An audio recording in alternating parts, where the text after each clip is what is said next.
নমস্কাৰ প্ৰিয় দৰ্শক মই হলো Hirak and welcome to green diary. ঔষধি উদ্ভিদ আৰু ইয়াৰ ব্যৱহাৰ সম্পৰ্কে আলোচনা কৰা এই ভিডিঅ'টোৰ আমাৰ আজিৰ প্ৰথমবিধ উদ্ভিদ হ'ল জমলাখুটি। জমলাখুটিৰ ইংৰাজী নামটো হ'ল ক্ৰিপ জিঞ্জাৰ আৰু জমলাখুটিৰ বৈজ্ঞানিক নাম হ'ল চেইলোকোষ্টাছ স্পেচিওছাছ। ঔষধি গুণাগুণেৰে ভৰপূৰ জমলাখুটি গছ জ্বৰ, এজমা, ব্ৰংকাইটিছ, ডায়েৰিয়া, দাঁতৰ বিভিন্ন ৰোগ, মূৰৰ বিষ, কিডনী বা বৃক্কৰ ৰোগ, জণ্ডিছ, বাত বিষ, চৰ্ম ৰোগ, বমি ভাৱ, পেলুৰ সমস্যা, কোষ্ঠকাঠিন্য ইত্যাদি বিভিন্ন ৰোগ নিৰাময়ৰ বাবে ব্যৱহাৰ কৰা হয়।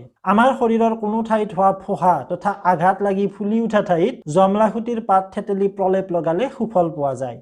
আমাৰ আজিৰ তালিকাৰ দ্বিতীয়বিধ উদ্ভিদ হ'ল সৰু মানিমুনি। ইংৰাজীত এই উদ্ভিদবিধক লন পেন্নিৱৰ্ট নাইবা লন মাৰ্চ পেন্নিৱৰ্ট নামেৰে জনা যায়। সৰু মানিমুনিৰ বৈজ্ঞানিক নামটো হ'ল হাইড্ৰকটাইল চিপথৰপিয়ইডিছ।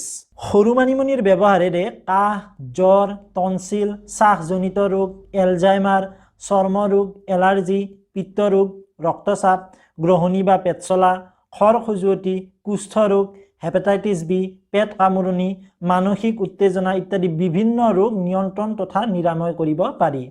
ইয়াৰ উপৰি মানিমুনিৰ ৰসে আমাৰ হজম শক্তি বৃদ্ধি কৰে, স্নায়ুতন্ত্ৰৰ উপকাৰ সাধন কৰে, স্মৃতি শক্তি বৃদ্ধি কৰে তথা আমাৰ শৰীৰৰ কোনো অংশ বিষাই থাকিলে তাত মানিমুনিৰ পাত থেতেলি তাৰ প্ৰলেপ লগালেও সুফল পোৱা যায়। আমাৰ আজিৰ তালিকাৰ তৃতীয়বিধ উদ্ভিদ হ'ল শগুনী লতা বা গিলই, যাৰ ইংৰাজী নামটো হ'ল হাৰ্ট লিভড মুনচিড। শগুনী লতাৰ বৈজ্ঞানিক নামটো হ'ল টিনোস্পোৰা কৰ্ডিফোলিয়া। শগুনী লতা নামেই যাৰ পৰিচয়। এই বনৌষধিবিধৰ গুণাগুণ অপৰিসীম। ইয়াৰে ভিতৰত দুটামান উল্লেখযোগ্য গুণাগুণ হ'ল শগুনী লতাই আমাৰ শৰীৰৰ ৰোগ প্ৰতিৰোধ ক্ষমতা বঢ়াই তোলে, অৰ্থাৎ ইমিউনিটি বুষ্টাৰ হিচাপে কাম কৰে। তাৰোপৰি শগুনী লতাই হাড় তথা গাঁঠিৰ বিষ, হাঁপানি, ডায়েবেটিছ, জণ্ডিছ, বিভিন্ন শ্বাস প্ৰশ্বাসজনিত ৰোগ, বাত বিষ, কৃমিৰ সমস্যা, বিভিন্ন ধৰণৰ জ্বৰ যেনে ডেংগু, টাইফয়েড, মেলেৰিয়া ইত্যাদিৰ লগতে বিভিন্ন ধৰণৰ ছালৰ ৰোগ যেনে শালমইনা, ছাল সতৰা পৰা, মুখৰ ক'লা দাগ ইত্যাদি বিভিন্ন ৰোগ নিৰাময় তথা নিয়ন্ত্ৰণ কৰিব পাৰে। শগুনী লতাই আমাৰ হজম শক্তি তথা দৃষ্টিশক্তি বৃদ্ধি কৰে।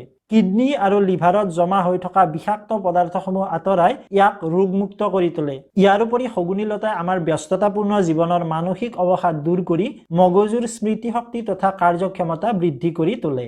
আমাৰ আজিৰ তালিকাৰ চতুৰ্থবিধ উদ্ভিদ হ'ল ভৃংৰাজ বা কেহৰাজ।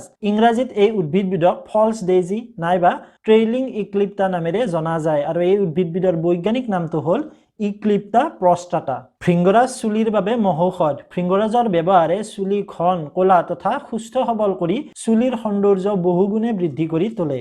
ইয়াৰ উপৰি ভৃংৰাজৰ ব্যৱহাৰে কাহ, শৰীৰৰ বিষ, ছালৰ ৰোগ, কৃমিৰ সমস্যা, পাইলছ, মূৰৰ বিষ, চকুৰ বিভিন্ন ৰোগ, দাঁতৰ বিষ, গ্ৰহণী, উচ্চ ৰক্তচাপ, পেটৰ বিষ ইত্যাদি বিভিন্ন ৰোগ নিৰাময় তথা নিয়ন্ত্ৰণ কৰাত সহায় কৰে। ভৃংৰাজে আমাৰ হজম শক্তি বৃদ্ধি কৰি তোলে, লগতে আমাৰ দেহৰ তেজ পৰিষ্কাৰ তথা তেজৰ উৎপাদন বৃদ্ধি কৰাৰ লগতে চকুৰ দৃষ্টিশক্তিও বৃদ্ধি কৰি তোলে।